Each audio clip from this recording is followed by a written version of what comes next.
नारायणं नमस्कृत्य नरं चैव नरोत्तमं देवीं सरस्वतीं व्यासं ततो जयमुदीरयेत्। आब्रह्मलोकादाशेषादालोकालोकपर्वतात् ये वसन्ति द्विजा देवास्तेभ्यो नित्यं नमाम्यहम्। नमो गोभ्यः श्रीमतीभ्यः सौरभेयीभ्य एव च नमो ब्रह्मसुताभ्यश्च पवित्राभ्यो नमो नमः। या विद्या शिवकेशवादिजननी या वै जगन्मोहिनी या पञ्चप्रणवद्विरेफनलिनी या चित्कलामालिनी या ब्रह्मादिपिपीलिकान्ततनुसुप्रोता जगत्साक्षिणी सा पायात् परदेवता भगवती श्रीराजराजेश्वरी।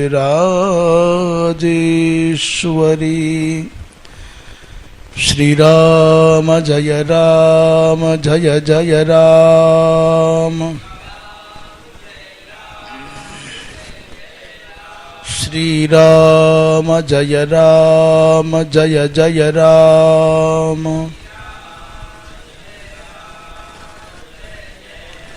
श्रीराम जय राम जय जय राम। श्रीराम जय राम जय जय राम।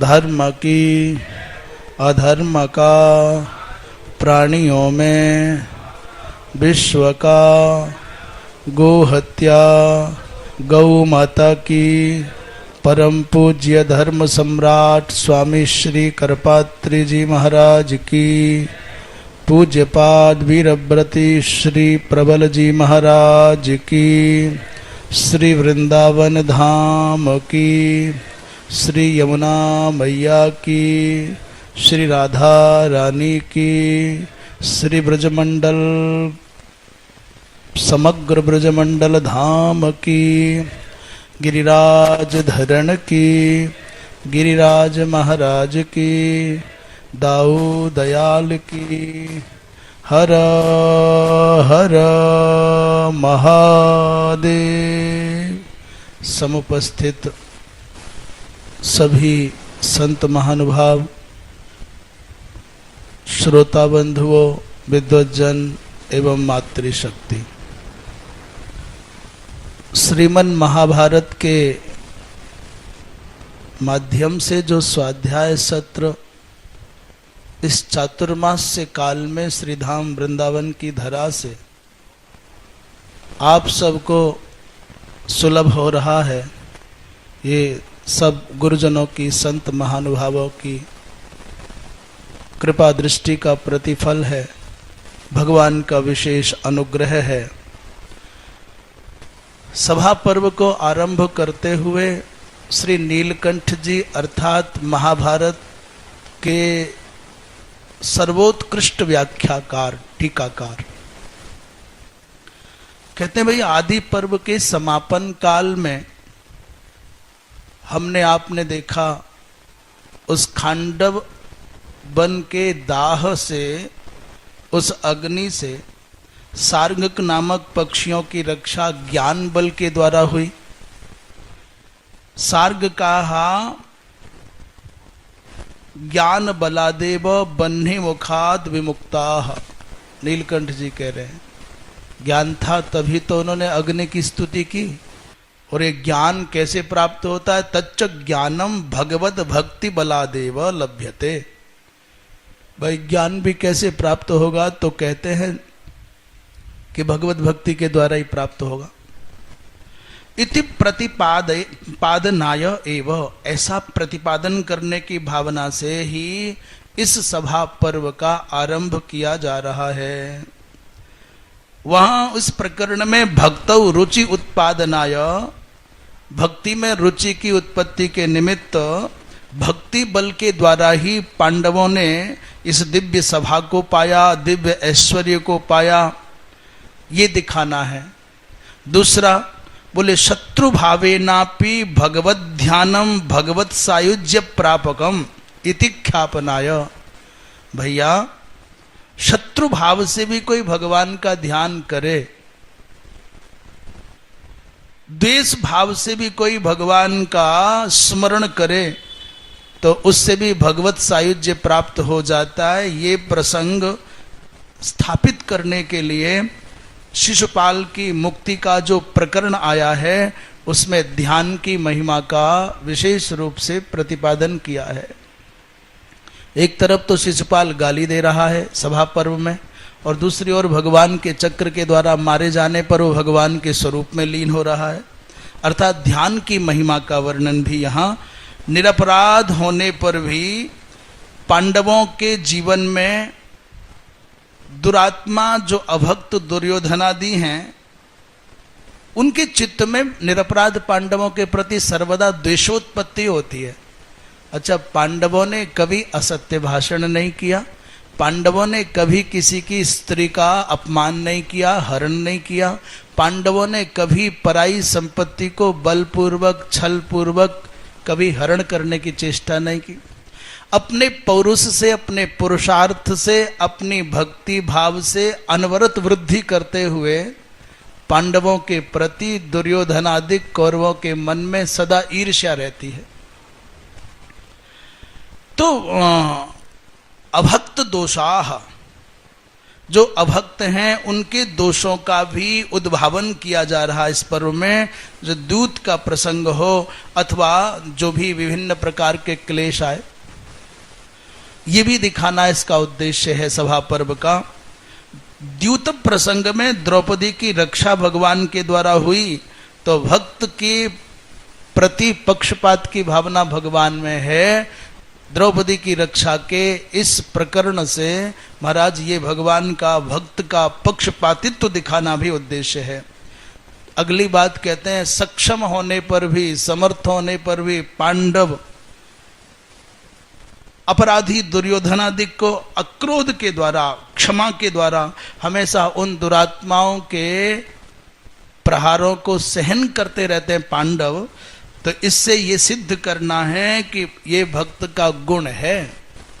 कोई निकृष्ट व्यक्ति, नीच व्यक्ति आपका अनवरत अपमान करे, आपका तिरस्कार करे, आपको पीड़ा पहुंचाए, तो भक्त को सर्वदा सहन शक्ति के साथ, तितिक्षा के साथ, अनवरत अंतरंग भाव से भगवान के भजन में डूबा रहना चाहिए।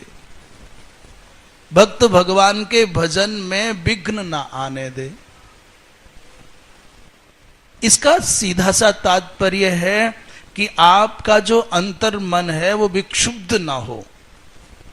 आप माला के माध्यम से भजन करते हैं अथवा षोडशोपचार पूजा के माध्यम से भजन करते हैं, अथवा आप ध्यान के माध्यम से भजन करते हैं, अथवा आप अनवरत एकांतिक अवसरों पर अपने आप को दिव्य चेतना से जोड़े रखते हैं, ये आपके ऊपर निर्भर करता है कि आपकी अंतरंग अवस्था क्या है। भगवान की कृपा का अनुभव करता रहे, भगवान का अनवरत भजन करता रहे, ये मुख्य बात है। क्षुब्ध ना हो। तत्र उपकर्तृ, एक विशेष बात सभा पर्व के द्वारा ये सिद्ध होगी, उपकार करने वाले के प्रति सर्वदा प्रत्युपकार करने की भावना आपके मन में रहे। इसने मेरे साथ अच्छा किया है तो जब भी अवसर मिलेगा मैं इनके साथ अच्छा करूंगा। ये दिखाने के लिए पांडवों ने खांडव वन की अग्नि से मय दानव की रक्षा की, तो बदले में मय दानव ने भी पांडवों को दिव्य सभा प्रदान करके, भीम को गदा प्रदान करके और देवदत्त नामक शंख प्रदान किया अर्जुन को, ये सब करके उपकार के बदले में प्रत्युपकार किया। ये सिद्ध करना भी इस सभा पर्व का उद्देश्य है। वृंदावन बिहारी लाल की। कल प्रसंग चल रहा था कि देवर्षि मय दानव से भीम को गदा प्राप्त हो गई, सव्यसाची अर्जुन को देवदत्त शंख प्राप्त हो गया। कहते हैं उस गदा में 1,00,000 गदाओं का सार समाया हुआ था। ऐसी अद्भुत गदा थी। 14 महीने का परिश्रम करके मय दानव ने दिव्य सभा बनाई और इस दिव्य सभा में प्रवेश करने का जब अवसर आया, ये बहुत विशेष भाव से सुनने की बात है।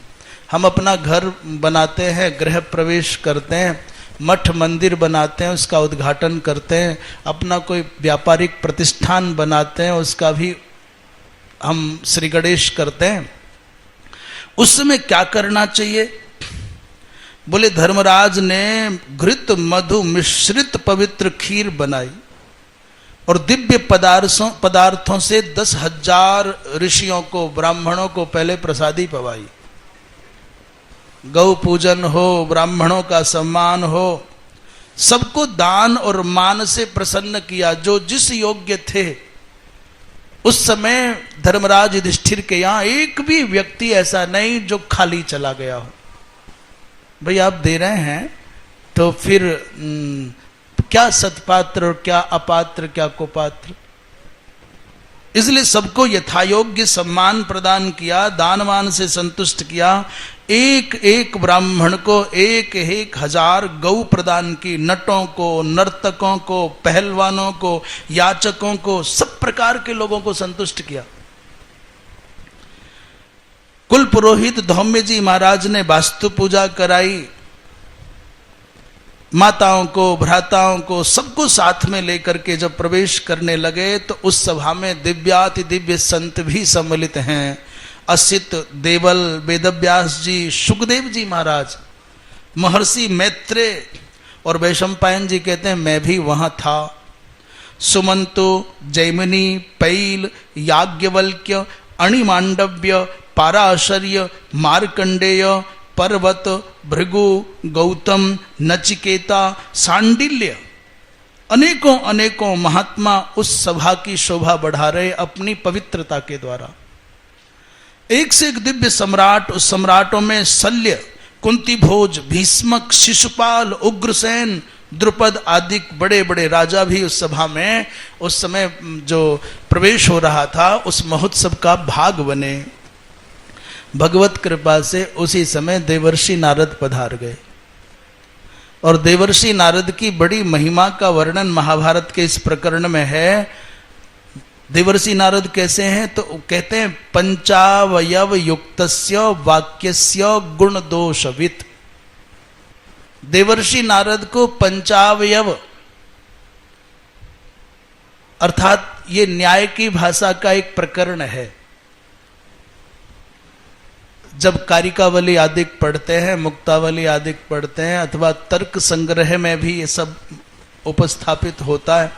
वाक्यों के गुणों का और दोषों का ज्ञान जिन नारद जी महाराज को है वो पधारे। तो ये पंचावयव जो हैं ये क्या है?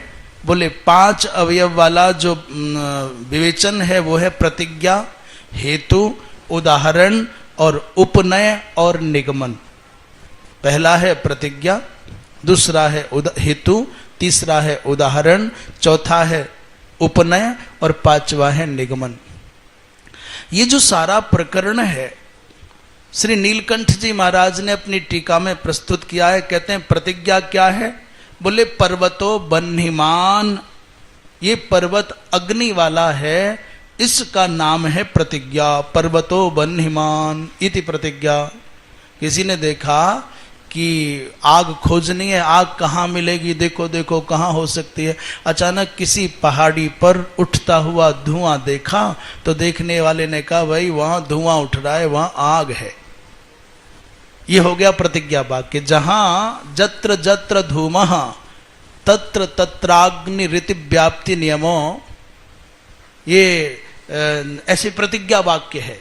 जहां जहां धूम है वहां वहां अग्नि है, ऐसा भाव करके तो पर्वतो बन्हीमान, ये प्रतिज्ञा हो गई। पूछा भाई क्या प्रमाण क्या है, हेतु क्या है, कैसे कह दिया आपने आग तो दिखाई नहीं दे रही? बोले धूमवत्वात्, वो धुआं वाला है।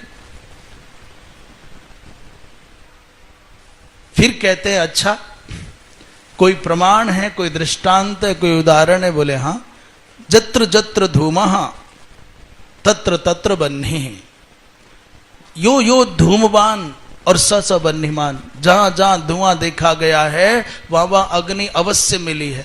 बिना धूम के अग्नि हो नहीं सकती। ये बात कहने में भले ही कठिनाई आए, पर ये कोई भी बात नहीं काट सकता कि बिना अग्नि के धुआं नहीं हो सकता। बिना अग्नि के धुआं की उत्पत्ति संभव ही नहीं है। एक बार ये प्रकरण कहीं हम कक्षा में पढ़ा रहे थे, बहुत छोटा बालक, उसने कहा उस समय जो संबोधन करते थे, जी हम बताएं बिना अग्नि के धुआं हो सकता है। हमने कहा बताओ। हम शास्त्र के बल पर दबंगई से बोल रहे थे बिना अग्नि के धुआं नहीं हो सकता। उसने कहा जी जब अरणि मंथन होता है तो अरणि मंथन होते समय अग्नि प्रकट नहीं होती पर धुआं खूब निकलता है। और गजब की बात, बिल्कुल सच कहा। अरणि मंथन करने में घंटों लग जाए कई बार और धुआं अनेकों बार प्रचुर मात्रा में निकले पर अग्नि नहीं आती। उस बालक का तर्क बड़ा उत्तम था। तो हमने कहा भाई अग्नि गर्भित धूमि है, उस काष्ठ के गर्भ में अग्नि है तभी धूमोत्पत्ति हुई है। बाकी तुम पत्थर को पत्थर से रगड़ोगे तो साहब वह धुआं नहीं निकलेगा। पर गजब की बात यह, पत्थर को पत्थर से रगड़ोगे तो बिना धूम के अग्नि आ जाएगी। पाषाण को पाषाण से घर्षण करते हैं तो फिर बिना धूम के अग्नि आ जाती है। अग्नि तो बिना धुआं के रह भी सकती है। जैसे अयह पिंड में, अयोगोलक में, वो लोहे के पिंड में, उस लोहे के पिंड को अग्नि में डाल दो और बाहर निकालो, उसमें दाहकता है पर धूम नहीं है, बंधित तो है।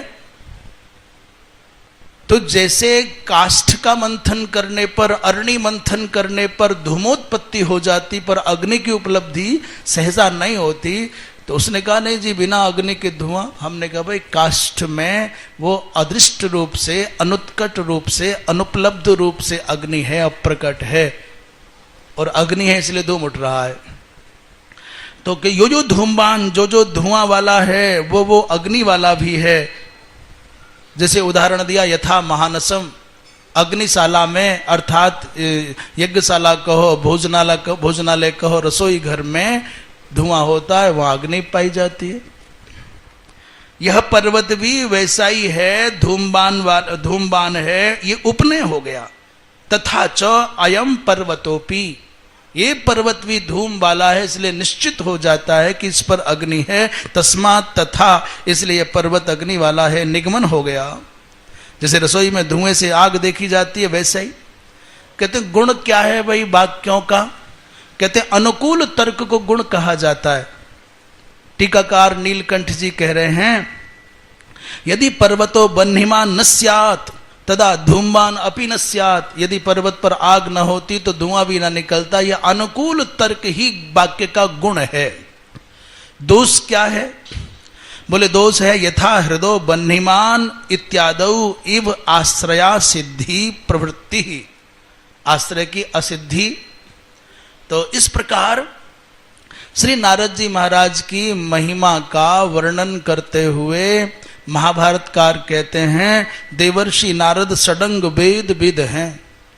अंगों के सहित चारों वेदों का उनको सार ज्ञान प्राप्त है, तत्वतः ज्ञान प्राप्त है। देवर्षि नारद केवल ऐसा ही नहीं, षड दर्शन वेदता हैं। देवर्षि नारद सकल कलाओं के विज्ञाता हैं। देवर्षि नारद त्रिकालज्ञ महात्मा है। अभागों ने देवर्षि नारद को चुगलखोर बता दिया। अभागों ने, अज्ञानियों ने देवर्षि नारद को झगड़ा लगाने वाला बता दिया। अभागे लोग चुगलखोरों को नारद कहने लग गए। पर मैं निवेदन करूं बड़ी श्रद्धा से कि जैसे इस समाज ने विभीषण के साथ में बड़ा अन्याय किया है, वैसे ही नारद जी महाराज के साथ भी बहुत अन्याय किया है। देवर्षि नारद कहीं झगड़ा लगाने वाले नहीं, अपितु संसार के संबंधों में डूबे हुए, आसक्ति में आगर्त आकंठ डूबे हुए लोगों को संसार से विमुख करके कलह के बहाने से किसी रूप में भगवान की ओर उन्मुख करना उनका उद्देश्य है। देवर्षि नारद चुगलखोर नहीं है। व्यक्ति के चित्त में भक्ति का बीज बोना उनका एकमात्र लक्ष्य है। धर्म विमुख, भगवत विमुख व्यक्ति के चित्त में भगवत भक्ति का बीज बोना एकमात्र लक्ष्य नारद जी महाराज का। जिसको देवर्षि नारद का दर्शन हो जाता है, मैं हम शास्त्रों के बल पर कह रहे हैं, उसको भगवत दर्शन होगा, होगा और होगा। भगवत नारदो देव दर्शन कहा जाता है। ऐसे विभीषण जी महाराज को घर का भेदी कहा जाता है। देवर्षि विभीषण जी महाराज को कहा जाता है कि वो कृतघ्न है। अरे अभागो, धर्म विमुख पारिवारिक जनों का परित्याग करके जिसने भगवान का वर्ण किया, जो सप्त चिरजीवियों में अमर हो गए, वो विभीषण सामान्य है क्या? स्नेह के मोह के बंधनों को काट करके जिसने भगवान का वर्ण किया है, वो विभीषण कोई सामान्य नहीं हो सकते। जिन विभीषण को भगवान कहते हैं तुम सारिखे संत प्रिय मोरे, भगवान विभीषण को संत कह रहे हैं। और आजकल के तथा कथित महाज्ञानी, कुतर्की, महाबुद्धिजीवी क्या कह रहे हैं? बोले घर का भेदी लंका ढावे, विभीषण कृतघ्न है। तो जैसे विभीषण जी महाराज के साथ में समाज ने बहुत अन्याय किया, वैसे ही देवर्षि नारद जी महाराज के साथ भी बहुत अन्याय हुआ है। अवधारणा बदलनी चाहिए। भक्ति ज्ञान वैराग्य के प्रतीक समस्त गुण गण गरिष्ठ श्री नारद जी महाराज आए, तो नारद जी महाराज का पूजन कर रहे हैं। गाम चैव मधुपर्कम च संप्रदायार्घ्यमेव च। धर्मराज युधिष्ठिर ने बड़े विधिवत अर्घ्य दिया, उत्तम आसन दिया, गौ माता भेंट की, मधुपर्क दिया, दिव्य आसन पर बिठाया। सबसे पहले नारद जी महाराज ने धर्मराज को देखते ही कहा, कहो धर्मे चो रमते मनः। आपका मन धर्म में तो लगता है ना? ऐसा तो नहीं संपत्ति पाकर के, ऐश्वर्य पाकर के, साम्राज्य पाकर के, सुख पाकर के तुम कहीं भटक तो नहीं गए हो? एक संत किसी गृहस्थी से पूछे तो यही पूछे, कहो भगवत भक्ति में तुम्हारा मन लगता है ना? सदाचार में तो तुम्हारा मन है? नारद जी महाराज विविध प्रश्नों के ब्याज से राजा के गुण बताना चाहते हैं। राजोचित सद्गुण संपन्न हो न राजन तुम। गुण क्या? बोले वक्तृता, प्रगल्भता, तर्क शक्ति, स्मृतिवान, भविष्य दृष्टा, नीतिज्ञ। क्या तुम 7 उपायों तथा 14 व्यक्तियों पर सर्वदा दृष्टि रखते हो ना? जो राजा चाहता है कि मेरा साम्राज्य समृद्ध रहे, सुरक्षित रहे, संपन्नता के साथ मेरी प्रजा आनंद पूर्वक रह सके, उसको क्या करना चाहिए? सर्वदा मंत्र, औषधि, इंद्रजाल, साम, दान, दंड भेद, इन पर सूक्ष्म दृष्टि रखनी चाहिए। इन 7 उपायों का आश्रय लेना चाहिए। और 14 स्थल अधिकारी कौन? बोले देश, दुर्ग, रथ, हाथी, घोड़े, सूर सैनिक अधिकारी, अंतपुर, अन्न का विभाग, गणना, शास्त्र, लेख्य और धनबल, इन सब का ध्यान रखना चाहिए।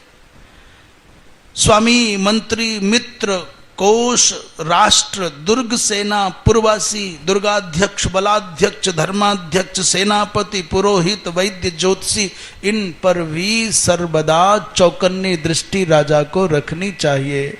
आप मठ मंदिर भी चला रहे हो, भंडारी पर तुम्हारी नजर नहीं होगी, कोठारी पर तुम्हारी दृष्टि नहीं होगी, आश्रम पर रहने वालों पर तुम्हारा अनुशासन न होगा, सेवक पर तुम्हारा अनुशासन न होगा, अभ्यागत पर आपका अनुशासन न होगा, तो फिर कहां चलेगा? पूज्य हैं, पूज्यों की दृष्टि से उनकी उपस्थिति का लाभ संस्थान को मिले। जिनके द्वारा तुम शासित हो, जिनके अनुशासन में हो, उनका भी आदर करो, और जो तुम्हारे द्वारा अनुशासित हैं उनका भी प्रीति पूर्वक, आदर पूर्वक उन पर नियंत्रण होना चाहिए। ये बुद्धिमानी है। वृंदावन विहारी लाल की। बढ़िया बात कही राजन। अपनी सेना के सैनिकों को समय पर वेतन देते हो कि नहीं देते? अपने आश्रय में रहने वाले लोगों के आहार विहार की, उनकी आवश्यकताओं की चिंता करते हो कि नहीं करते? कच्चित बलस्य भक्तंच वेतनंच यथोचितम। देखो, तुमने अपनी सेना को समय पर दक्षिणा नहीं दी ना, तो सैनिक टूट जाएंगे, सेवक भाग जाएंगे। और बहुत आवश्यक बात कह रहे हैं नारद जी महाराज। कच्चित्ते सफला वेदाः कच्चित्ते सफलम धनम कच्चित्ते सफलादाराः कच्चित्ते सफलम श्रुतम। महाराज, आपके वेद आपने पढ़ा है तो आपके वेद तो सफल हुए ना। आपके पास जो धन संपत्ति भगवत कृपा से प्राप्त हुई है वो सफल हुई ना। और आपका विवाह हुआ है तो आपका विवाह होना, पाणी ग्रहण करना, भार्या का पाना सफल हुआ कि नहीं? और कच्चित्ते सफलम श्रुतम, आपने वेदाध्ययन किया, वो सफल हुआ कि नहीं हुआ? सार्थक हुआ कि नहीं? इतना परिश्रम किया वेद पढ़ने में, इतना परिश्रम किया आपने धनार्जन करने में, पत्नी प्राप्त करने में, सब सफलता है ना। धर्मराज ने पूछा, भगवान कैसे पता चले कि सफल है कि नहीं? कथम वही सफला वेदाः कथम वही सफलम धनम। धन की सफलता कैसे मानी जाए और वेद पढ़ना सफल कैसे माना जाए? और कथम वही सफला दाराः, पत्नी प्राप्त करने की सफलता का सूत्र क्या है? और श्रुत माने विद्या प्राप्त करने का, ज्ञान प्राप्त करने की सफलता किस में है? ये ध्यान देने की बात है। पहला प्रश्न है कच्चित्ते सफला वेदाः। कहो आपका वेद पढ़ना सफल हुआ?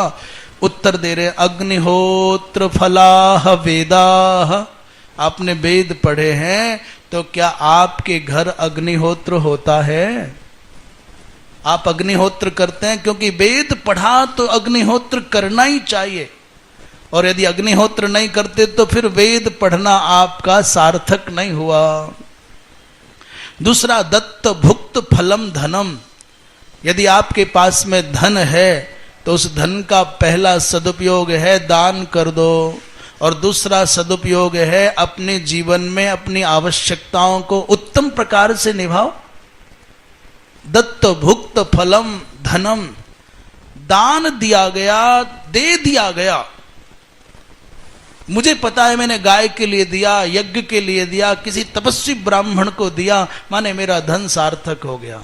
आज मेरे पास 10,000 रुपए, मैंने खीर बनाई और खिला दिए, सबसे उत्कृष्ट कोटि का बैंक है, और धरे रहो तो उसका क्या लाभ है?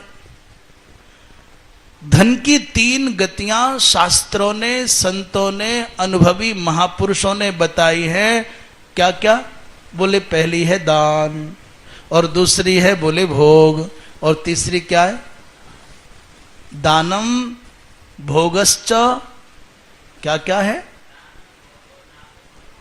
दानम भोगो नासस तिस्रो गतयः भवन्ति वित्तस्य।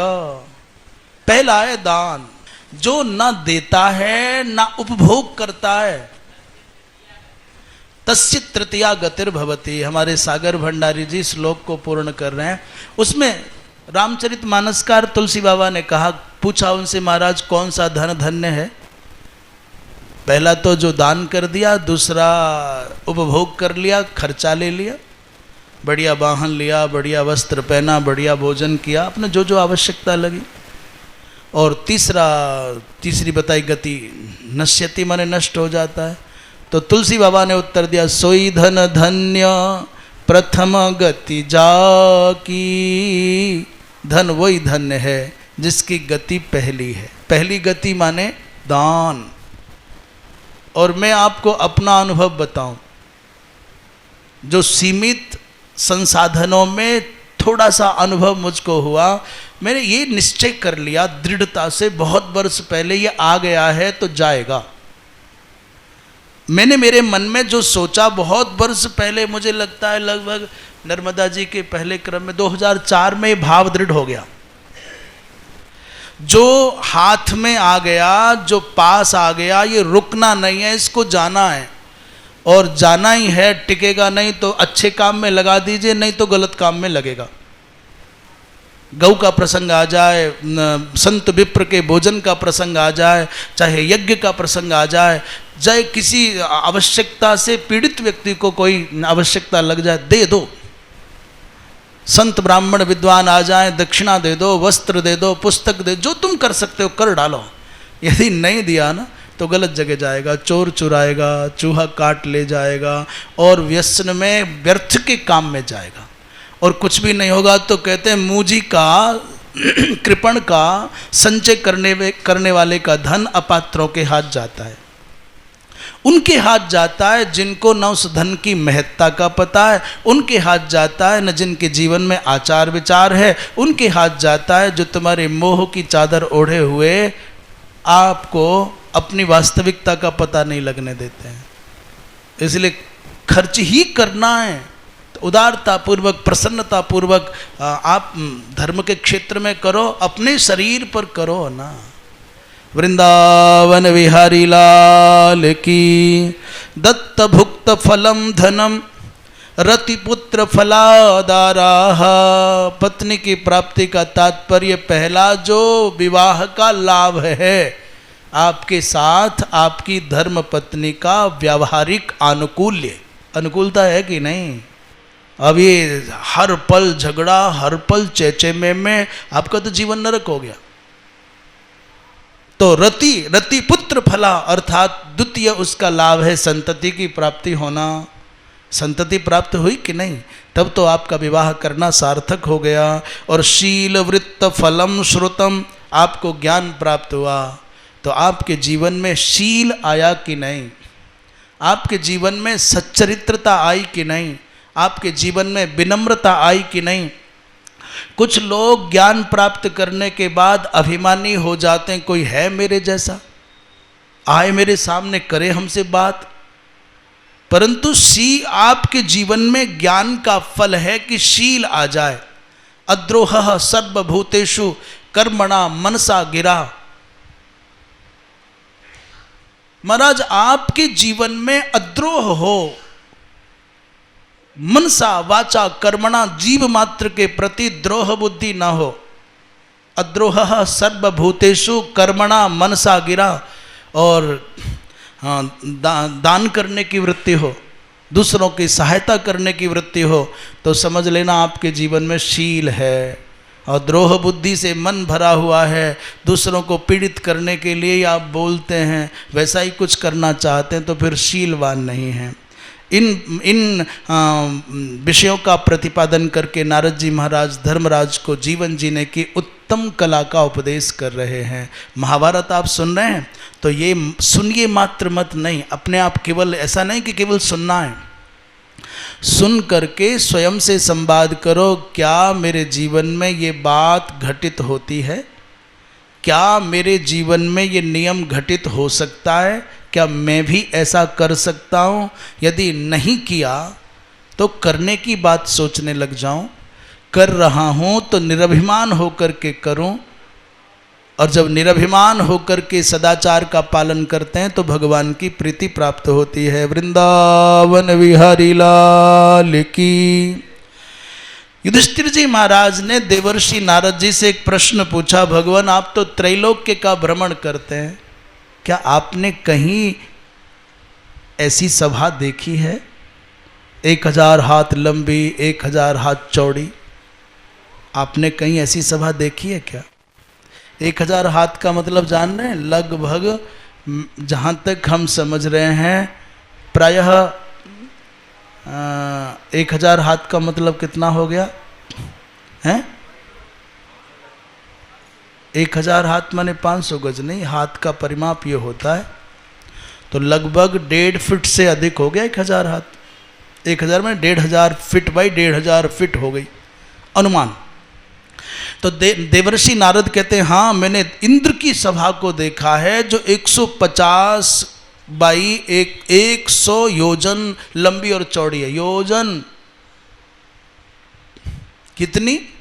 150 बाई 100 योजन लंबी चौड़ी 5 योजन ऊंची है। इसमें देव यक्ष गंधर्व और बड़े बड़े दिव्यर्षि हरिश्चंद्र आदिक राजा जिस पर बैठते हैं। मैंने यमराज की सभा भी देखी है हे राजन, जो 100 बाई 100 योजन लंबी चौड़ी है, जिसमें राजपुरुष बैठते हैं, अग्निस्वात्तादि पितृगण बैठते हैं। मैंने वरुण देव की सभा भी देखी, वो भी 100 बाई 100 योजन की है, जिसमें द्वादशादित्य, नागकुल, बलि आदि दैत्य, रावण आदिक राक्षस, दशग्रीवश्च, बाली च, सागर नदी इनके अधिष्ठात्री देवता सब बैठते हैं। महाराज मैंने कुबेर की सभा भी देखी जो 100 बाई 70 योजन लंबी चौड़ी है। उसमें देवता गंधर्व किन्नर यक्ष और सबसे बड़ी बात इसमें भगवान शंकर सपरिकर विराजते हैं कुबेर की सभा में। विभीषण जी महाराज और हिमालय आदिक भी रहते हैं। और नारद जी महाराज कहते हैं मैंने ब्रह्मा जी महाराज की सभा भी ऐसा कहूं कि देखी है तो ये नहीं कह सकते। कुबेर की सभा में भगवान शंकर बैठते हैं, बोले उमापति पशुपति शूल वृत भगनेत्रहा वृतसखाय मनवास्ते सदैव धनदम नृप। और विभीषणश्च धर्मिष्ठः, उनकी सभा में विभीषण भी बैठते हैं। जब ब्रह्मा जी की सभा का प्रकरण आया तो नारद जी कहते हैं मैंने सूर्योक्त भगवान सूर्य के द्वारा उपदिष्ट मंत्र का 10,000 वर्ष तक तप जप करके तप किया, तब जाके मुझको ब्रह्मा जी की सभा का दर्शन हुआ। सामान्य व्यक्ति को तो ब्रह्मा जी की सभा का दर्शन ही नहीं हो सकता। ब्रह्मा जी की सभा बड़ी विलक्षण है, मानसिक संकल्प से प्रकट होती है, वातानुकूलित है, भूख प्यास नहीं लगती, जरा रोग नहीं सताते, शोक मोह नहीं आते। दक्ष प्रजापति, सप्तऋषि, मानस पुत्र, अत्रि, वशिष्ठ आदि संत महापुरुष, 24 तत्व, 4 वेद, 18 पुराण, उपनिषद, नवग्रह, पितृगण सब उस सभा में बैठते हैं। बिना पुण्य के कोई उस सभा को देख भी नहीं सकता। और महाराज मैं क्या बताऊं, इस धरती पर आपके जैसी सभा मैंने अन्यत्र नहीं देखी। सभेयम मानुषे लोके सर्वश्रेष्ठतमा तव। धर्मराज युधिष्ठिर ने पूछा भगवान आपने कहा कि देवर्षि आपने देवराज इंद्र की सभा में एकमात्र राजर्षि हरिश्चंद्र को उच्च आसन पर बैठे देखा, ऐसी क्या विशेष बात है महाराज हरिश्चंद्र की? बड़े बड़े राक्षस गंधर्व अप्सरा सब कुछ बताया आपने, परंतु किम कर्म तेना चरितम तपोवा नियत व्रत। हे देवर्षे आप बताओ कि राजर्षि हरिश्चंद्र का कौन सा कर्म, कौन सी तपस्या, कौन सा पुण्य जो सम्मान पूर्वक वो देवराज इंद्र के समीप बैठते हैं। और भगवान मेरे पिताजी की क्या स्थिति है स्वर्गलोक में, ये भी बताओ। पांडु जी महाराज की क्या मेरे पिताजी ने कोई आदेश भी दिया है मेरे लिए, ये भी बताओ।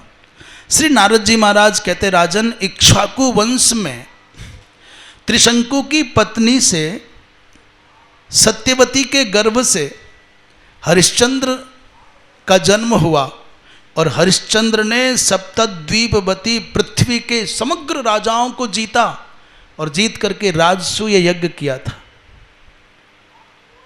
उस महापुरुष ने धर्म की रक्षा के लिए अपने आप को डोम के घर में बेचना पड़ा तो बेचा, अपनी महारानी को सैव्या को का विक्रय करना पड़ा तो किया, अपने राजपुत्र रोहिताश्व का विक्रय करना पड़ा तो किया, परंतु उस व्यक्ति ने धर्म विमुख होकर के असत्य भाषण करके जीना स्वीकार नहीं किया। इसलिए राजसूय यज्ञ के प्रभाव से महाराज हरिश्चंद्र का स्वर्ग में सबसे अधिक सम्मान है। और तुम्हारे पिताजी ने क्या कहा है उसे मैं बता देता हूं। हे धर्मराज, तुम्हारे पिता पांडु ने कहा था, नारद जी से कहा कि भगवान जाकर के मेरे पुत्र को मेरा संदेश देना कि तुम्हारे 4 भाई किसी लोकपाल से कम नहीं है, तुम्हारे पास महात्माओं का आशीर्वाद है, भगवान कृष्ण का वरद हस्त है, तुम पांचों के पांचों भाई पंच लोकपालों के जैसे हो। इतना सुंदर संयोग मनुष्य के जीवन में बार बार घटित नहीं होता, इसलिए राजसूय यज्ञ करो। समर्थोसी महीम जेतुम भ्रातरस्ते स्थितावशे, और राजसूयं क्रतुश्रेष्ठम आहरस्वेति भारत। हे पुत्र, राजसूय यज्ञ तुम कर लोगे तो तुम भारत की धरती पर राजसूय यज्ञ करोगे। तुम्हारा पिता होने के कारण स्वर्गलोक में मेरा आसन हरिश्चंद्र के बराबर लग जाएगा। इसलिए पुत्र जीवन में बार बार अवसर नहीं आते, संयोग नहीं बनते, राजसूय यज्ञ करना। जैसे ही नारद जी महाराज के मुख से पिताजी के आज्ञा के रूप में राजसूय यज्ञ करने का संकेत पाया, धर्मराज के मन में धारणा स्थिर हो गई, मुझे राजसूय यज्ञ करना है। अश्वमेध यज्ञ और राजसूय यज्ञ में कुछ अंतर है। दोनों यज्ञों को केवल राजा कर सकते हैं, कोई और नहीं कर सकता। अश्वमेध यज्ञ करने में 1 वर्ष के लिए घोड़ा छोड़ा जाता है अभिमंत्रित करके, और जहाँ जहाँ जाए, जिस जिस राज्य में, उस राज्य के राजा अश्वमेध यज्ञ करने वाले का सम्मान करें, उपहार भेंट करें, मैत्री भाव स्थापित करें तो आगे बढ़ जाए। और राजा चाहते हैं कि नहीं, मेरे रहते मेरे राज्य से किसी का घोड़ा निकल जाए, इसका घोड़ा मेरे आगे से खाली चला जाए, नहीं लड़ूंगा तो युद्ध होगा।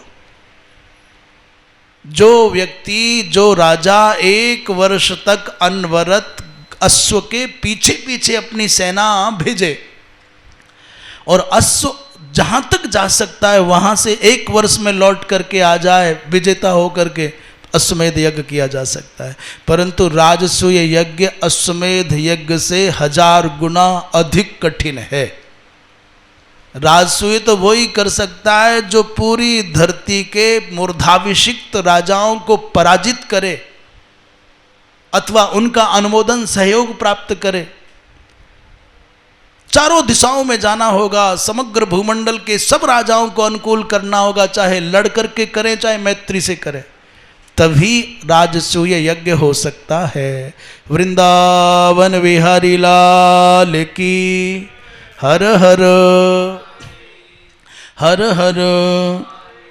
अब जब मन में भाव आ गया तो धर्मराज थे तो अजात शत्रु। अजात शत्रु माने जिनके मन में किसी भी व्यक्ति के प्रति शत्रुता का भाव ही नहीं आता। अजात शत्रु का माने कहाँ तक बताएं धर्मराज युधिष्ठिर का भाव। उनके मुख से कभी दुर्योधन को दुर्योधन सुनते नहीं देखा, कभी उनके मुख से किसी माने दुर्योधन जैसे दुरात्मा को भी कभी उन्होंने दुर्योधन नहीं कहा। क्या कहा? सुयोधन कहा। दुरुपसर्ग का प्रयोग नहीं किया, सुउपसर्ग का प्रयोग किया, सुयोधन। और आज हमारी दशा यह है कि हम वही शब्द बोलना चाहते हैं जिसको सुनकर के सामने वाले का हृदय व्यथित हो जाए, और जब तक वो कंपित ना हो, जब तक वो पीड़ित ना हो, तब तक बोलने वाले को चैन नहीं आ रहा है। छांट छांट करके वो लाऊं जिससे कि सामने वाले के हृदय में सुई सी चुभे, भाला सा चुभे।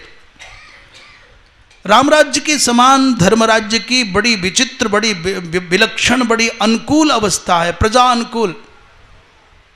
दूत के माध्यम से भगवान कृष्ण के चरणों में निवेदन किया, भगवान यज्ञ करने का मन है, आपकी कृपा के बिना संभव न होगा। और भगवान कृष्ण तो आ गए। यज्ञ का संदेश मिलते ही महर्षि धौम्य, वेदव्यास जी, और इतने समय में धर्मराज ने भीष्म पितामह से, धृतराष्ट्र आदि से, गुरुजनों से परामर्श ले लिया।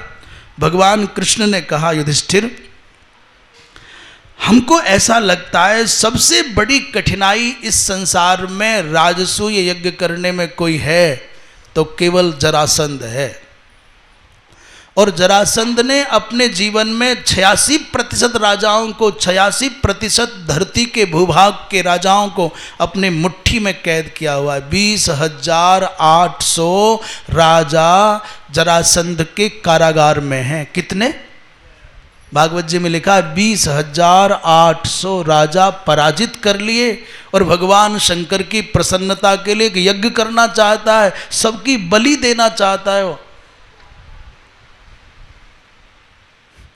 86% भूभाग पर उसका साम्राज्य है।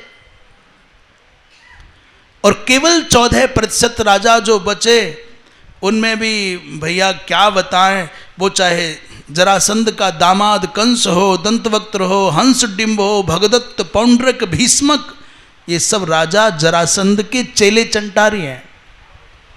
और जरासंध मुझको तो फूटी आंख नहीं देख सकता। मैंने उसके जामाता को, अपने मामा कंस को मारा। है तो अपना संबंधी, हमारे मामा का ससुर है, पर करें क्या, जब से कंस मामा को मारा है तब से वो जरासंध मुझको तो फूटी आंख नहीं देख सकता। हम यदुवंशियों को तो मिटाने का उसने संकल्प किया, 17 बार मथुरा पर आक्रमण भी किए, और हम तो जान बचा करके भैया उसी के डर के मारे समुद्र में रहते हैं। हमको समुद्र में, और जो हमने समुद्र के अंदर द्वारिकापुरी बसाई है, उसमें केवल सैनिक ही युद्ध नहीं करते। भगवान कृष्ण बड़ी विलक्षण बात कह रहे हैं। आज से 5,500 साल पहले की घटना, भगवान कृष्ण धर्मराज युधिष्ठिर से कहते हैं, हमने समुद्र में अपनी सुरक्षा को ध्यान में रखते हुए जो नगर बसाया है, उसमें केवल सैनिक नहीं रहते, उसकी रक्षा केवल वीर योद्धा नहीं करते, अपितु समग्र द्वारिकापुरी की नारियां भी अवसर पड़ने पर युद्ध करने के लिए उद्यत रहती हैं। ये बात एकदम महाभारत की नहीं है। भगवान कृष्ण अपने मुख से कह रहे हैं, स्त्रियोपि यस्या युद्धेयुः और किमु वृष्णि महारथाः। हम वृष्णिवंशी महारथियों की बात तो क्या कहें, द्वारिकापुरी की स्त्रियां भी युद्ध करने के लिए उद्यत रहती हैं। एक अच्छे राष्ट्रभक्त शासक का कर्तव्य बनता है केवल सेना तैयार न रखे, अपितु प्रत्येक नागरिक को राष्ट्र रक्षा के लिए महाराज उसको सैन्य प्रशिक्षण देकर के तैयार रखना चाहिए। कब कैसी आवश्यकता आ जाए। लाख रुपया को मोबाइल देना कोई बुरी बात नहीं है, पर वह लाख रुपया के मोबाइल को रखाने की हाथ में शक्ति भी तो होनी चाहिए।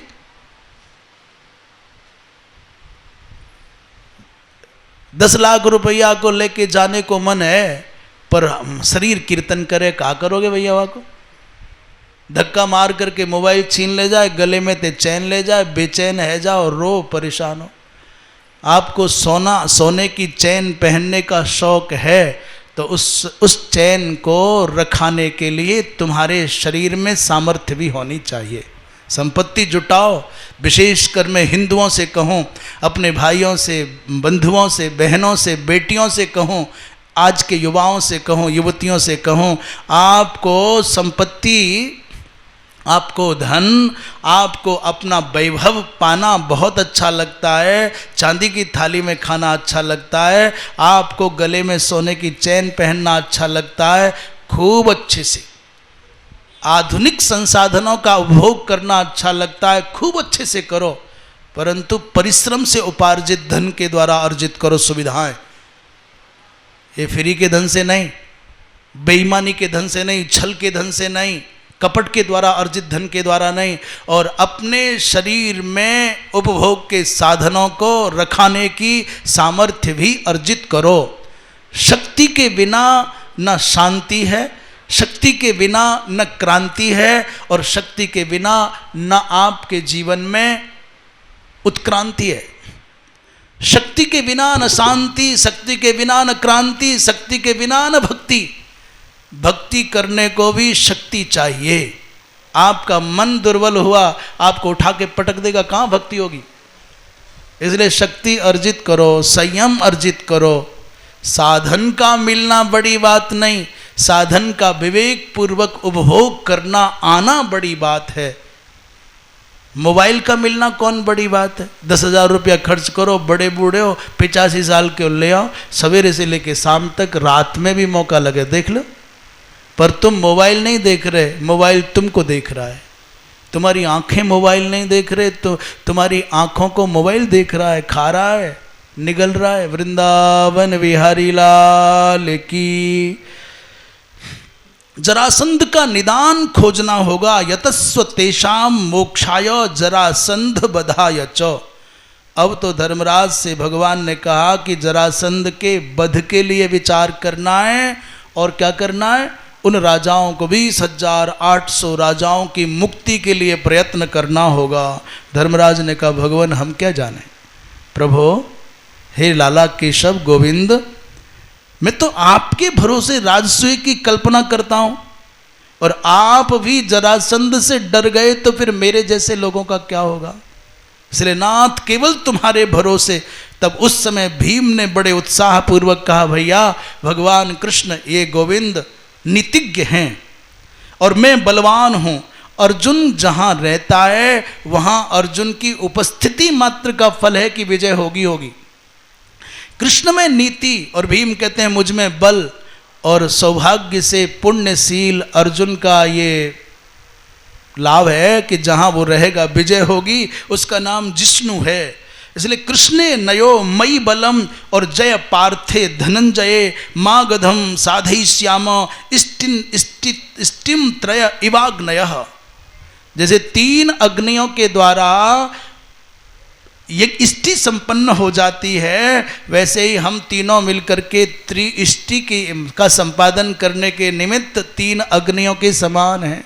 श्री कृष्ण में नीति है, अर्जुन में जिष्णुत्व है और मुझ में शक्तिमत्ता है, इसलिए हम सफल हो जाएंगे। भगवान कृष्ण कहते हैं धर्मराज अब तक केवल 5 सम्राटों का नाम सुना जाता है, मांधाता, भगीरथ, सहस्रार्जुन, भरत और मरुत। इस सृष्टि में 5 बड़े उच्च कोटि के चक्रवर्ती सम्राट गिने जाते हैं। मानधाता ने शत्रुओं पर विजय पाकर के ये पद पाया, चक्रवर्ती सम्राट बने। भगीरथ ने प्रजा का पालन करके ये सुख पाया, ये पद पाया। सहस्रार्जुन ने तपस्या के बल पर त्रैलोक्य का शासन किया, और महाराज भरत ने सेना के बल पर, शौर्य के बल पर ये दिव्य पद पाया। और मरुत ने समृद्धि के बल पर, उनके पास में अपार धन था। पर राजन धर्मराज भगवत कृपा से आप में ये 5 गुण अकेले में विद्यमान है, इसलिए घबराओ मत। राजसूय यज्ञ तो होगा। साम्राज्यमिच्छतस्ते तु सर्वाकारम युधिष्ठिरः। महाराज षडशीति समानीता शेषा राजश्चतुर्दश। भगवान जो हम बात कह रहे थे 86% भूभाग के राजाओं को जरासंध ने मुट्ठी में किया। ये सभा पर्व के 15वें अध्याय का 24वां-25वां श्लोक है। षडशीति समानीता शेषा राजश्चतुर्दश। षडशीति माने 86% पर तो कब्जा कर लिया, चतुर्दश माने केवल 14% बचे। जयेत यश्च जरासंधम, जो जरासंध को जीत लेगा, स सम्राट नियतम भवेत, वो सम्राट हो जाएगा। धर्मराज को बड़ी चिंता हो गई, कैसे होगा। आप कहते हो कि अर्जुन और भीम को लेकर मैं जाऊं जरासंध से युद्ध करने, पर ये दोनों मेरे नेत्र हैं, दो आंखें हैं, और गोविंद आप मेरे मन हो, आप हो। ये भीम अर्जुन हैं तो मैं हूं। मन और नेत्र के बिना मेरा जीवन कहाँ रहेगा। भीमार्जुनौ उभौ नेत्रे और मनो मन्ये जनार्दनम मनश्चक्षुर्विहीनस्य कीदृशम जीवितम भवेद। मन और नेत्र के बिना कैसा जीवन। भगवान कृष्ण ने कहा कि धर्मराज मैं मानता हूं कि जरासंध के सामने यमराज भी नहीं टिक सकते, परंतु मेरा जो अर्जुन है इस अर्जुन के सामने संसार में न यमराज टिक सकते हैं, न इंद्र टिक सकते हैं, केवल भगवान शंकर को छोड़ करके कौन है। इसलिए निश्चिंत रहो, हम जरासंध को जीतने में सफल हो जाएंगे। और अंत में भगवान कृष्ण ने एक बात कह दी, युधिष्ठिर बड़े भैया, मैं धरोहर के रूप में, न्यास के रूप में तुम्हारे दोनों भाइयों को मांग रहा हूं। मुझे न्यास किसे कहते हैं?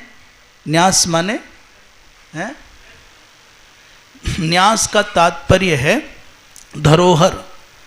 क्या धरनी बोलते हैं ना, ये वस्तु हमारी रख लीजिए, हम समय पर मांग लेंगे। क्या कहते हैं? प्रतिभूति।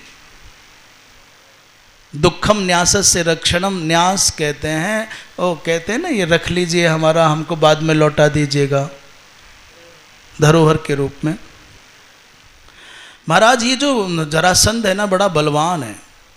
इसकी विशेषता ये केवल शक्ति नहीं, ब्राह्मणों का बड़ा अखंड भक्त है। ब्राह्मण भक्त है, अजय है, युद्धाविलासी है, अतिथि प्रेमी है, दीनों पर दया करने वाला भी है, बला बलवान है, अक्षय कीर्तिमान है, प्रजावत्सल भी है। ब्रह्मण्यता मजेयत्वम युद्धेषु च तथा रतिम, ऐसे चंड कौशिक नाम के इसके जन्म की घटना भगवान कृष्ण सुना रहे हैं। इनके पिताजी मगध के राजा थे, जिनका नाम था बृहदरथ। उनके 2 विवाह हुए, काशीराज की 2 कन्याओं से संतान नहीं थी। एक दिन सपत्नीक बृहदरथ गौतम गोत्रीय कक्षीवान के पुत्र चंड कौशिक नामक महर्षि के पास पहुंच के, भगवान संतान नहीं है। निसंतान व्यक्ति का मुख देख करके समाज तिरस्कार करता है, आपकी कृपा हो जाए, कोई पुत्र हो जाए। वो महात्मा आम के वृक्ष के नीचे बैठे थे। उनके संकल्प से आम के वृक्ष से एक फल गिरा, बहुत सुंदर आम का फल। उन्होंने राजा को दिया, इस फल को खा लो, संतान हो जाएगी। दोनों बहनों ने, अर्थात महाराज की दोनों पत्नियों ने सोचा कि दोनों मिल बांट करके खा ले, तो फल आधा आधा काट करके खा लिया। आधा आधा फल खाया तो महात्मा के संकल्प का परिणाम देखें, महाराज दोनों की दोनों गर्भवती हो गई।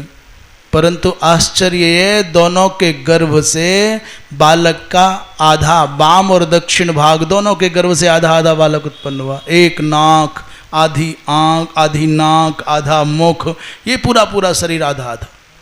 वृंदावन विहारी लाल की जयकारा थोड़े धीमे लगाओ, बोलिए कृष्ण कन्हैया लाल की। आप जयकारा लगा दोगे ना तो कम से कम कितने 10-20 तो बैठे ही हैं। कितने होंगे? 20 तो होंगे। हाँ, जयकारा लगाओगे तो लोग समझेंगे कोई तो बैठे सुन रहे हैं, नहीं तो कहेंगे अकेले ही कैमरा से मूड मार रहे हैं महाराज, कोई ना है। वृंदावन की धरती पर इतने महापुरुष बैठ करके सुन रहे हैं, ये भी बड़ी उपलब्धि है साहब। महाराज वो 2 बालक, माने 2 भागों में उत्पन्न हुआ वो बालक। रानियां डर गईं और अपने अपने गर्भ से निकले उस बालक को, आधे आधे हिस्से को कूड़े पर फेंक दिया बाहर। मन में बड़ा कंपन, बड़ा डर हो। अचानक सायंकाल का समय था, जरा नाम की एक राक्षसी भ्रमण करती थी, बालघातनी। उसने देखा एक आधा हिस्सा मांस पिंड पड़ा, उठा करके खा लूं। तब तक देखा दूसरा बार हिस्सा पड़ा है, तो दोनों को देख करके उठाया, इसलिए कि बढ़िया है, सुकोमल मांस से खाऊं। और चलते चलते अचानक दोनों जोड़ दिए। जैसे ही जोड़े तो रोने लग गया बालक को। जरया संधितो यस्मात् जरासंधो भवत्ययम्, ये जरा नाम की राक्षसी ने जोड़ा, ये बालक रोने लगा। तो जरा को भी, राक्षसी को भी इस पर दया आ गई। उसने लौट करके बृहदरथ नाम के राजा को दिया और कहा, भगवान एक शर्त है, इसका नाम मेरे नाम से जोड़ देना, ये मेरे पुत्र के नाम पर ख्यात हो और इसको धरती पर कोई मार नहीं पाएगा। इसको मारने का एक ही सुगम उपाय है, इसके दोनों भागों को अलग कर दो और विपरीत दिशा में फेंक दो, तो ये मर जाएगा, अन्यथा ये मरने वाला नहीं। जरा नाम की राक्षसी लौट करके दे गई। एक दिन सहसा चंड कौशिक महात्मा आए और इस बालक को कहा कि शत्रुओं का काल होगा। प्रभा हरोयम सर्वेशाम ज्योतिषामिव भास्करः। सूर्य के उदय होने पर जैसे नक्षत्र मंडल विलुप्त हो जाता है, आभाहीन हो जाता है, इसके रहने पर धरती के किसी राजा का प्रकाश नहीं होगा, प्रभाव नहीं होगा।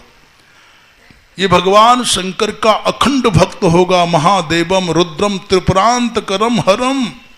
श्री राधे राधे गोविंद गोविंद राधे श्री राधे।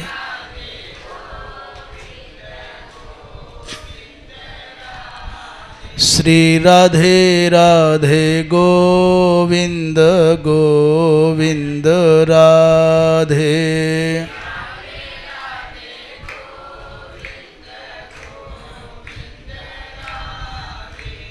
गोविंद राधे गोपाल राधे।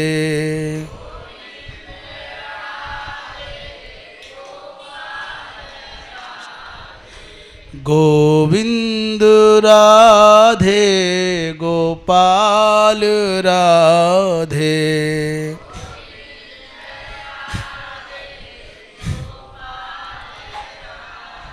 बोलिए वृंदावन बिहारी लाल की।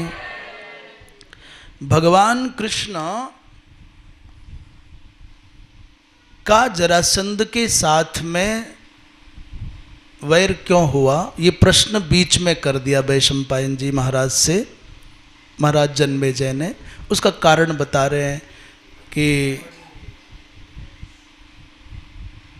वसुदेव जी महाराज का विवाह देवक की पुत्री देवकी के साथ, वहाँ से पूरी कथा सुनाई गई है। और अंत में जब विदाई की बेला में कंस अपनी बहन को विदा कर रहा था तो आकाशवाणी ने कहा कि इसका 8वां गर्भ तेरा काल होगा। वो देवकी को कंस मारने चला। वसुदेव जी महाराज ने वचन दिया, भाई इसकी जितनी संतानें होंगी वो तुमको दे देंगे, इसको मत मार। एक एक करके 6 पुत्र मार दिए कंस ने।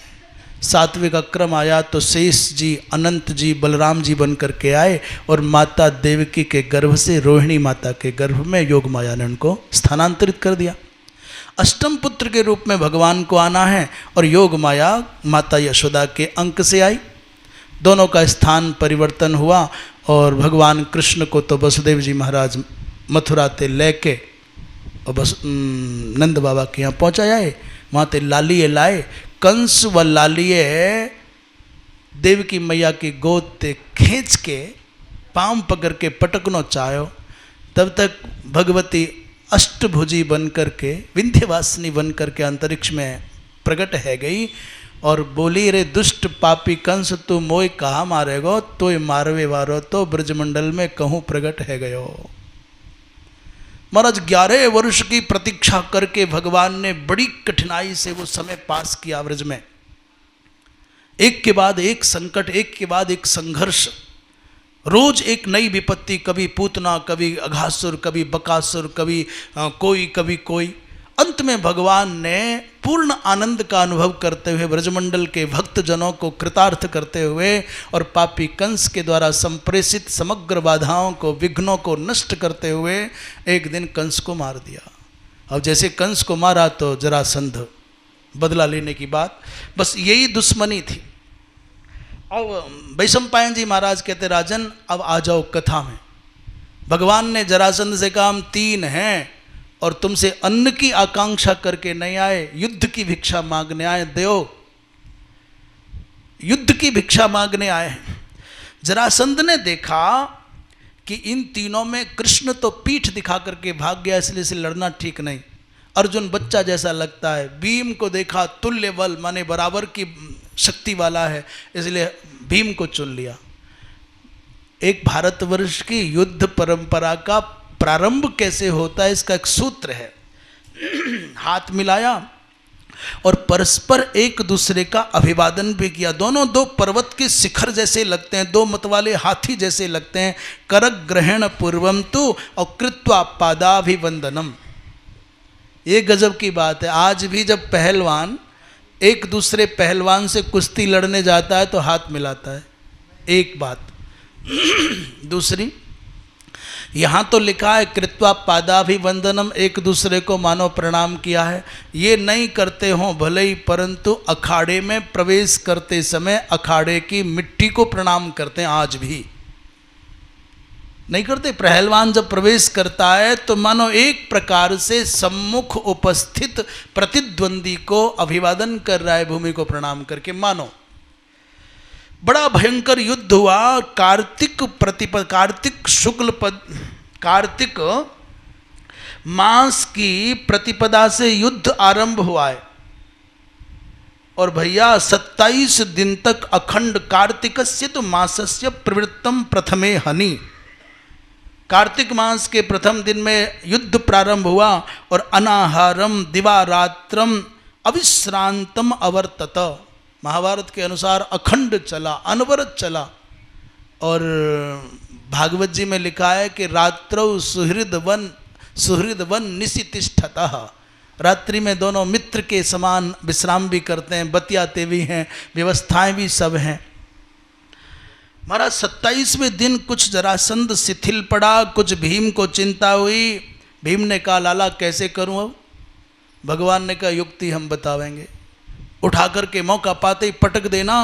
महाराज भगवान कृष्ण की युक्ति पा करके भीम ने अवसर पाया और जरासंध को घुमा करके धरती पर पटका। उसी समय भगवान कृष्ण ने एक वृक्ष की डाली को पकड़ा और दो भागों में चीरा और विपरीत दिशा में फेंक दिया।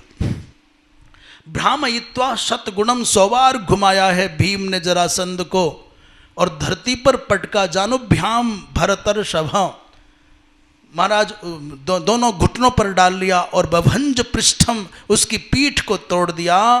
और जो भगवान ने संकेत दिया था करे गृहीत्वा चरणम और द्वेधा चक्रे महाबल, 2 भागों में चीर करके फेंक दिया, मर गया।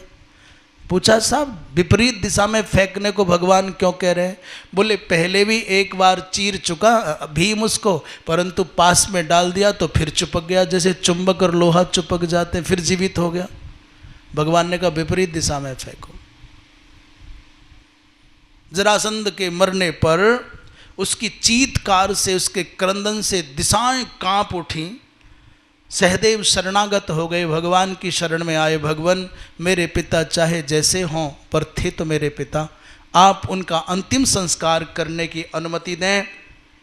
भगवान ने त्वाम प्रपन्नोस्मि गोविंद प्रसादम कुरु मे प्रभो और पितुरिच्छामि संस्कारम कर्तुम देवकी नंदन। भगवान ने अंतिम संस्कार की अनुमति देते समय कहा पुत्र, शत्रुता का संबंध तभी तक है जब तक शरीर में प्राण है, जीवन है। जीवन रहने तक मित्रता और शत्रुता, मर जाने के बाद क्या। इसलिए अंतिम संस्कार करो। भगवान कृष्ण ने जरासंध के कारागार में बंद 20,800 राजाओं को उसके कारागार से मुक्त भी किया, सबको सम्मानित भी किया, सबको यज्ञ में आने के लिए निमंत्रित भी किया। सहदेव को अभिषिक्त किया है, राजा बनाया है। एक बात विशेष रूप से हम कह दें कि भगवान कृष्ण का प्रसंग हो चाहे भगवान राम का, इन सब के युद्धों का उद्देश्य सत्ता पाना नहीं है, साम्राज्य पाना नहीं है, धन कमाना नहीं है। इन्होंने अत्याचारी अन्यायी शासन सत्ता को उखाड़ करके फेंका और उसी राज्य के किसी धर्मनिष्ठ व्यक्ति को राजा बनाया है। ये नहीं हुआ कि मेरा बेटा जाके बैठ जाए, मेरा पोता जाके बैठ जाए, मेरा भाई बैठ जाए।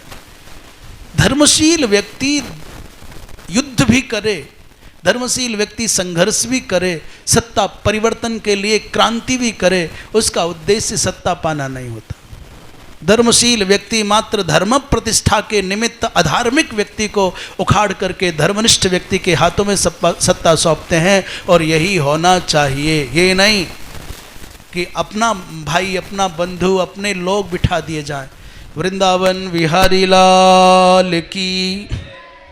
अब चारों दिशाओं में 4 पांडवों को भेजा। उत्तर दिशा में अर्जुन गए हैं। कुबेर के द्वारा शासित उत्तर दिशा में कुलिंद, कालकूट, आनर्त, शाकल द्वीप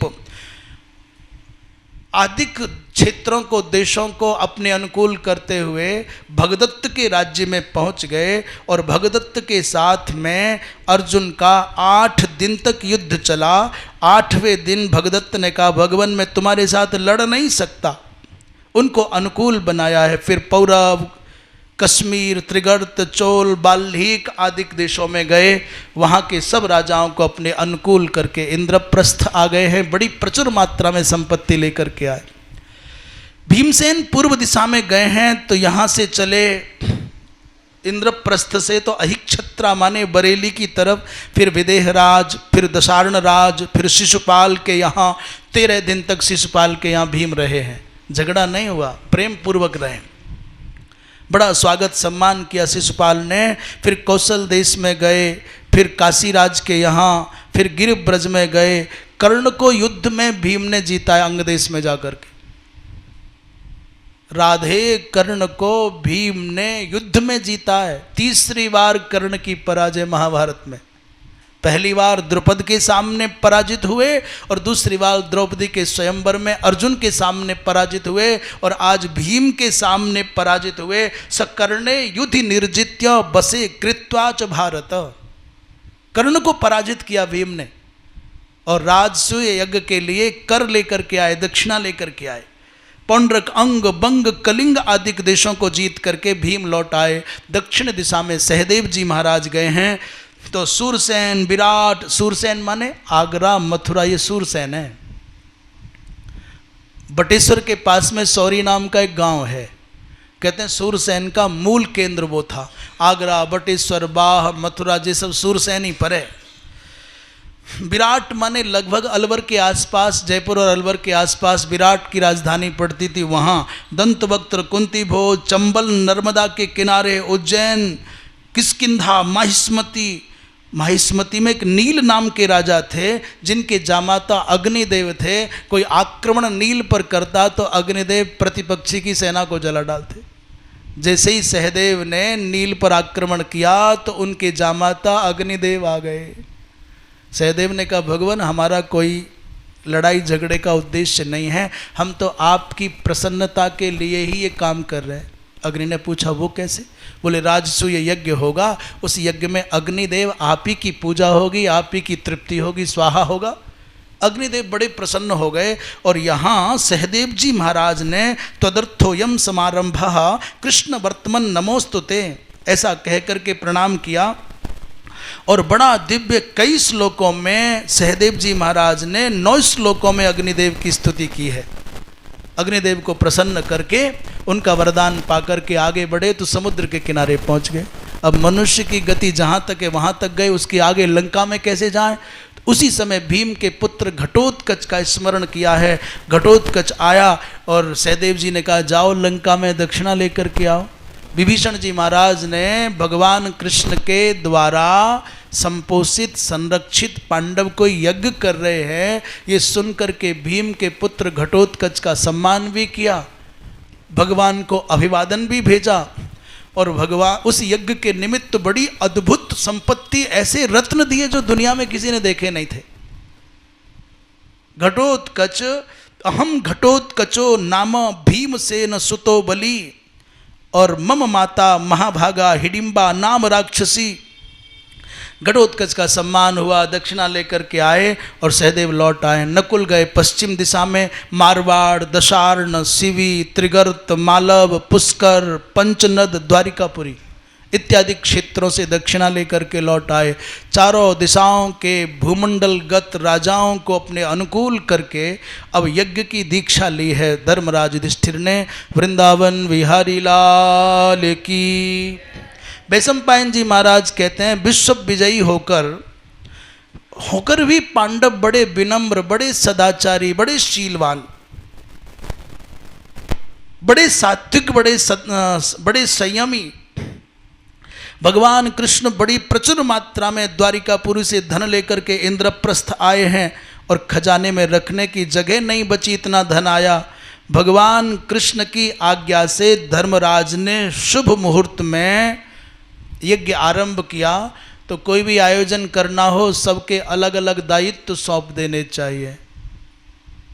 यहां भी व्यवस्था सौंपी गई। अन्न संग्रह के निमित्त इंद्रसेन, बिशोक तथा पुरु को चुना गया। पूजा का संभार संग्रह करने के लिए धौम्य जी महाराज के निर्देशन में सहदेव नियुक्त हुए। और ऋत्विक व्यवस्था, आचार्य कहाँ से आएंगे, होता कहाँ से आएंगे, पंडित कहाँ से आएंगे, ये व्यवस्था वेदव्यास जी महाराज के नाम कर दी। यज्ञ में ब्रह्मा का दायित्व व्यास जी महाराज, उद्गाता सुसामा, अध्वर्यो याज्ञवल्क्य, होता पैल और धौम्य आदि सहदेव को निमंत्रण भी देने का काम सौंपा गया।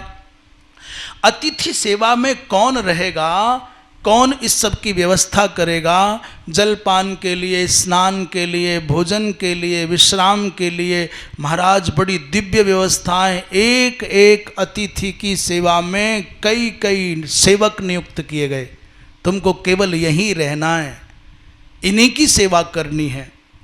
धर्मराज ने नकुल को हस्तिनापुर भेजा है। विदुर जी, बाबा भीष्म, गांधारी सहित धृतराष्ट्र, भाइयों सहित दुर्योधन, पुत्र सहित द्रोणाचार्य, सपरिवार कृपाचार्य, सपरिवार कर्ण आदि को आमंत्रित किया। वैशंपायन कहते हैं दूर दूर से सभी राजा महाराजा आमंत्रित होकर के पधार रहे। लगता है पूरी दुनिया के सब मार्गों का एकमात्र विश्राम स्थान इंद्रप्रस्थ माने दिल्ली हो गया। चारों दिशाओं से लोग चल करके कहाँ जा रहे हो, बोले युधिष्ठिर के यज्ञ में। कहाँ जा रहे हो, बोले यज्ञ में। कहाँ जाते हो, बोले यज्ञ।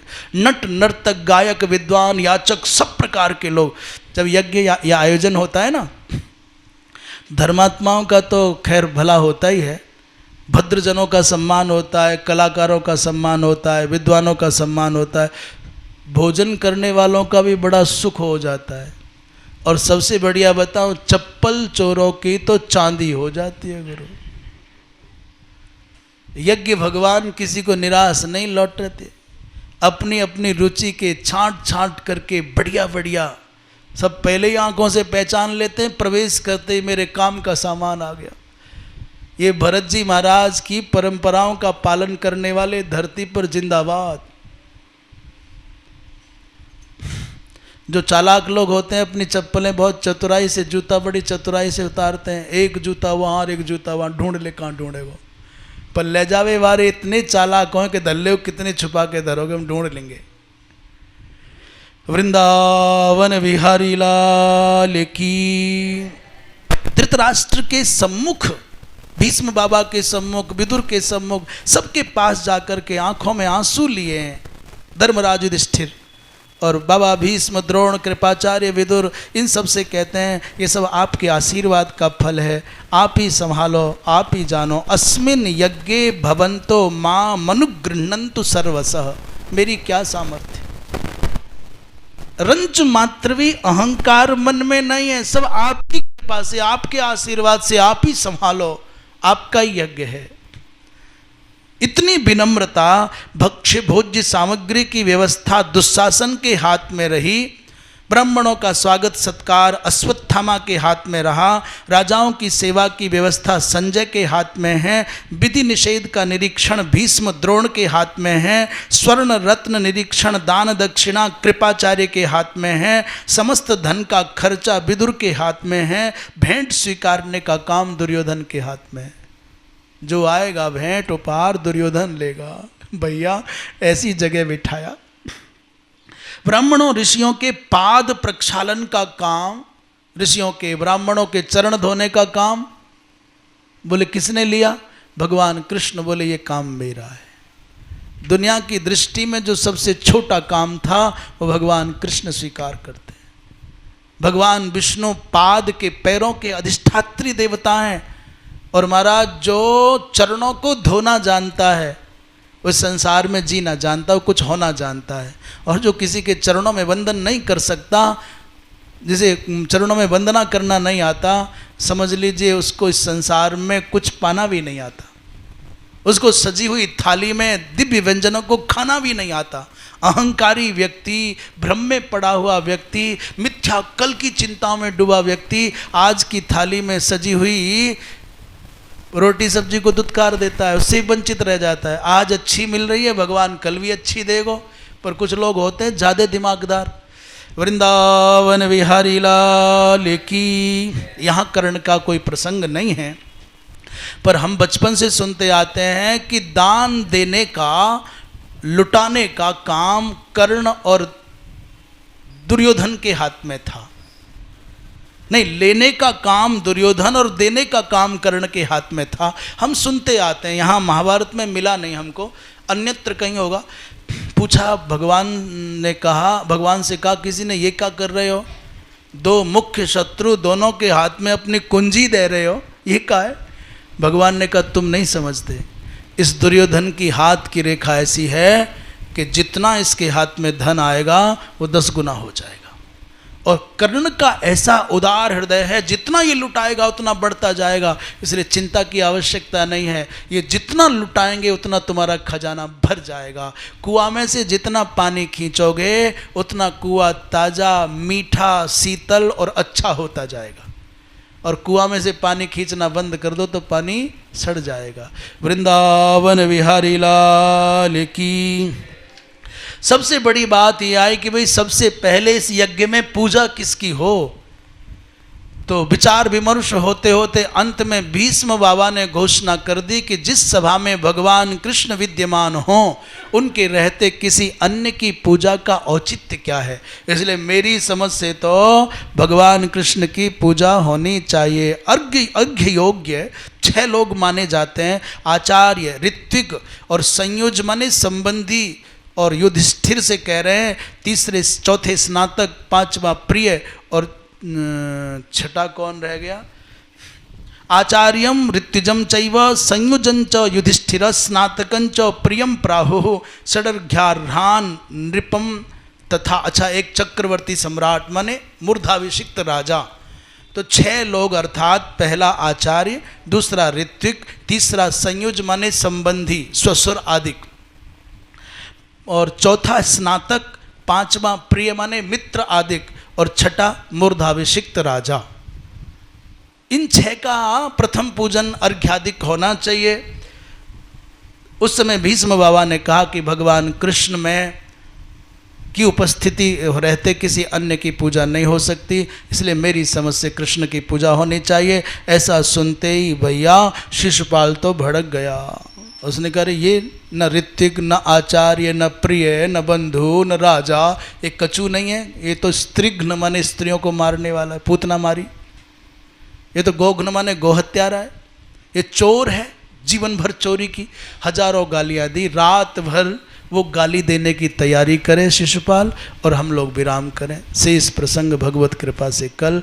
वृंदावन विहारी लाल की। हर हर। श्री राधे राधे गोविंद गोविंद राधे।